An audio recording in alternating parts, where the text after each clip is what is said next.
लड़की की नजर अचानक कुछ अजीब सी हो गई। उसने घूमकर एक सेक्सी सा पोज मारा और अपने बॉयफ्रेंड से पूछा, मैं कूल लग रही हूँ ना? बॉयफ्रेंड तो फौरन तारीफों के पुल बांधने लगा, लेकिन तभी लड़की ने पिस्टल निकाली और सीधे उस पर तान दी। घुटनों पर आ जाओ। बॉयफ्रेंड को लगा शायद कोई रोल प्ले सीन चल रहा है, तो वो भी पूरी एक्टिंग में उतर गया। हाथ ऊपर, घुटनों पर नीचे।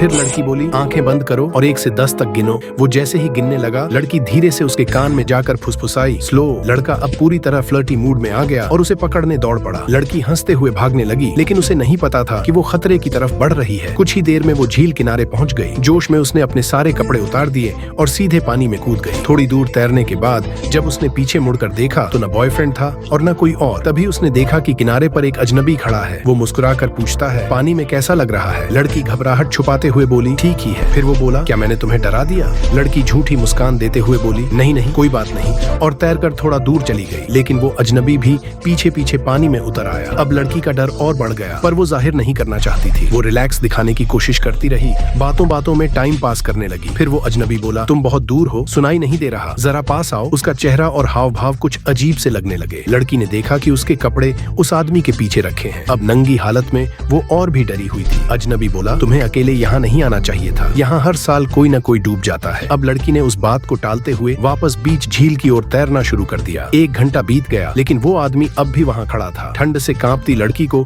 अब यकीन हो गया कि कुछ गड़बड़ है। वो बोला, तुम चाहो तो कपड़े पहन सकती हो, मैं नहीं देखूंगा। लड़की को उस पर जरा भी भरोसा नहीं था। बोली, मेरे दोस्त बस आने ही वाले हैं। अजनबी हंसते हुए बोला, वो नहीं आएंगे। अब लड़की ने गुस्से में कहा, मेरा बॉयफ्रेंड बॉक्सिंग चैंपियन है, अगर तू नहीं हटा तो वो तुझे धूल चटा देगा। उसने जोर से अपने बॉयफ्रेंड का नाम पुकारा, लेकिन जंगल में कोई जवाब नहीं आया। अजनबी बार बार उसे बुला रहा था, पर वो समझ गई थी कि उसे इस जगह से भागना होगा। वो पानी में उलटी दिशा में तैरने लगी, जितनी दूर जा सके उतना अच्छा। कुछ देर बाद जब उसने मुड़कर देखा तो वो आदमी वहाँ से गायब था। वो धीरे धीरे किनारे आई, दौड़कर कपड़े उठाए, जल्दी जल्दी पहने, लेकिन उसे ये नहीं पता था कि उसकी पिस्टल गायब हो चुकी है। अब वो जंगल में भागती हुई अपने बॉयफ्रेंड को आवाज लगाती रही। किसी तरह कार तक पहुंची, अंदर जाकर तुरंत इंजन स्टार्ट किया और उल्टा गाड़ी भगानी शुरू की। डर के मारे उसने मुंह पर हाथ रख लिया, सिसकियां रोकने की कोशिश कर रही थी। तभी मोबाइल बजा, बॉयफ्रेंड का कॉल था, पर अगले ही पल पीछे से एक अजीब सी हाथ उसकी तरफ बढ़ा। अब ये कहानी यहीं खत्म होती है, तो बताओ वो हाथ उस अजनबी का था या फिर उसका बॉयफ्रेंड किसी मजाक में था?